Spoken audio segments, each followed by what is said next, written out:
Minggu ini, mata wang kita jatuh ke peringkat paling rendah sejak 1997.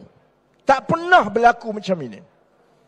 Saya tunggu jugalah kod-kod Menteri Kewangan Tengku Zafrul. Dia dulu Form 5 dekat sekolah masa saya Form 1. Dulu pun aku tak ingat, sekarang pun aku tak ingat. Masa dia jadi Menteri Kewangan, dulu orang tanya, ingat tak sekolah dulu Tengku Zafrul masa kau Form 1, dia Form 5. Kau ingat ke dia? Tak ingat lah. Sekarang pun saya tak ingat sebab bila benda paling besar jadi, mata wang jatuh sampai RM4.05 untuk $1. Satu patah pun tak keluar daripada dia sehari-hari. Boleh tanya Datuk Seri Anwar masa 1997-98 bila mata wang kita jatuh dan jatuh, itu krisis nasional. Dia ada kesan kepada semua rakyat. Contoh dia apa dia? Mata wang jatuh, bank negara tak ada pilihan. Dia kena naikkan interest. Pakcik tanya, macam mana pula apa kena nak naik interest dengan mata wang ni? Dia begini tak? Mata wang naik bila ada permintaan untuk orang beli mata wang kita. Orang nak beli ringgit. Kenapa orang nak ambil ringgit? Dia nak beli ringgit sebab dia kena bayar dalam ringgit. Macam mana orang bayar dalam ringgit? Ada dua kemungkinan besar, ada dua cara besar lah. Satu, ramai orang datang melabur di Malaysia. Dia nak melabur di Malaysia, ya pergi beli kat melewati mall, bagi duit dolar. Siapa nak lah, sekarang ada lah kan. Tapi dia kena bagi ringgit. Jadi kalau ada pelaburan besar, ringgit naik lah. Sebab permintaan orang akan tukar. Nah, ambil, saya ada dolar, tapi saya nak melabur di Malaysia, saya kena belanja dalam ringgit, saya nak ringgit. Lagi banyak permintaan, lagi ringgit naik. Cara kedua, ialah apabila ada urusan dagang yang orang kena bayar dalam ringgit. Contohnya, bila kita ekspor barang kita keluar negara, orang lain beli barang kita, dia order, bila dia bayar, dia kena bayar dengan ringgit. Maksudnya, lagi tinggi ekspor kita, lagi bagus ekonomi kita, maka lagi banyak orang terpaksa tukar mata wang ke dalam ringgit untuk bayar kita. Mudah saja. Tak mudah untuk Ismail Sabri lah kan, tapi mudah untuk kita. Jadi bila tengok mata wang jatuh ini, jelas sekali bahawa ada benda tak kena dengan ekonomi kita. Apa kaitan kadar faedah pinjaman dengan mata wang turun naik? Pelabur-pelabur, dia ada duit banyak ni, satu dunia ni, dia tengok dekat mana aku nak letak duit aku untuk dapat pulangan. Pulangan yang paling mudah ialah dalam bentuk faedah yang bank bayar, 3%, 2%, 4%. Dahlah mata wang Malaysia ni tak bagus, ekonomi nampak macam rapuh.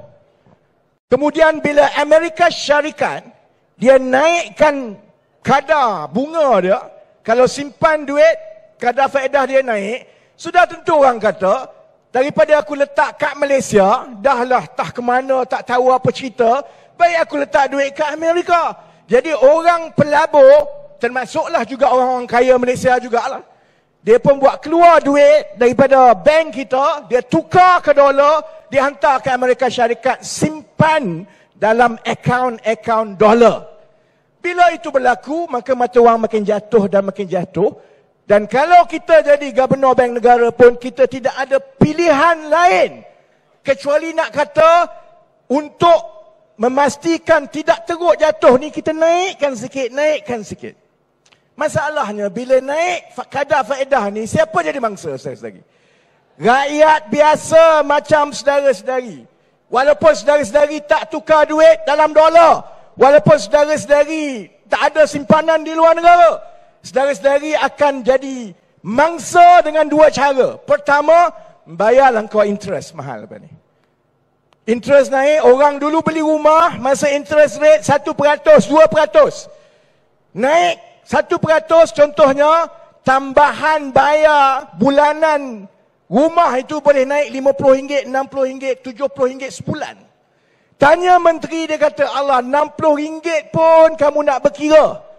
Tapi kalau kita ada anak 5, kereta nak kena bayar, minyak nak kena bayar, rumah nak kena bayar. Selama ini pun hidup dengan berhutang, RM60 tambahan yang kita kena bayar tiap-tiap bulan itu menyebabkan daripada kita berhutang kredit kad, silap-silap hari kita pergi berhutang alung. Itu beza dia apabila mata wang ini makin lama makin turun. Satu, interest rate. Yang kedua, yang turut kita rasai tiap-tiap hari saudara-saudari ialah harga barang makin naik. Sebab kita import barang. Kita tak tanam bawang sendiri. Cili pun silap-silap hari kita import. Beras pun kita import. Lembu lagi lah. Dulu percaya saya kat Syarizat. Sekarang padan muka. Lembu kita import. Kambing tak ada. Semua kita import saudara-saudari. Bila makanan kita import, kita tak ada pilihan lain. Bila mata wang kita turun, walaupun sebenarnya harga barang itu tak naik pun, tapi sebab kita kena bayar dengan mata wang yang lebih rendah, harga naik. Sebab itu harga kita makin naik dan makin naik. Yang ini yang saya marah kepada kerajaan yang ada sekarang. Bila kita tanya dia pasal harga barang naik, apa kamu nak buat? Bila kita tanya dia tentang kejatuhan mata wang, kau tengoklah, ya, selain daripada jawatan kuasa jihad, yang lain saya tak nampak sendiri. Saya nak marah Ismail Sabri ni, kesian. Dia muka baik, muka dia muka blur je. Jadi nak marah pun tak sampai hati. Dulu senang masa zaman Najib dengan Rosmah, boleh hentam. Kalau Muhyiddin, kita marah dia, dia action balik, aku tekan button kan. Ini Ismail Sabri, aku tengok, alah nak marah dia pun, UMNO pun marah dia, PAS pun marah dia. Kita pula marah dia. Tapi itu yang jadi masalah sekarang. Kita berhadapan dalam keadaan rakyat terpaksa tanggung kegagalan pengurusan negara. Bukan saja gagal, tapi kita punya ruang untuk kita bertindak itu makin nipis dan makin nipis.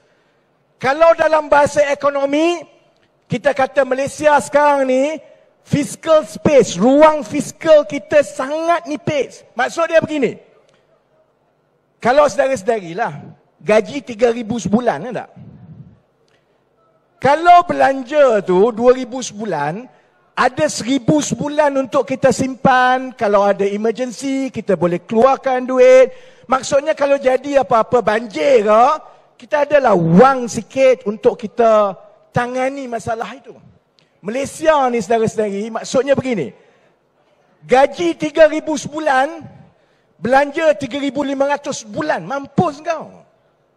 Tak boleh buat apa dah. Kalau yang kutip cukai pun, kalau dia buat GST balik lepas ini, cukai yang dikutip hanya mampu untuk membayar belanja pengurusan tiap-tiap tahun. Bayar gaji, bayar subsidi, bayar sekolah. Nak buat jalan, tak ada duit.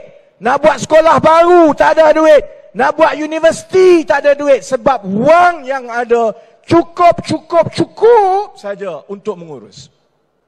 Saya sebut semua ini supaya rakyat tahu bila nak masuk pilihan raya, walaupun Najib dah ke dalam, Rosmah dah ke dalam, Zaid tak apalah, ke dalam tak ke dalam ikut suka dia lah tak. Bila saudara-saudari tengok muka Ismail Sabri, walaupun muka kita kesian kat dia, saudara-saudari kena ingat bahawa kita nak tukar kerajaan bukan sebab nak Anwar Ibrahim jadi Perdana Menteri, saudara-saudari. Kita nak tukar kerajaan bukan sebab nak angkat orang kita ni dapat jawatan.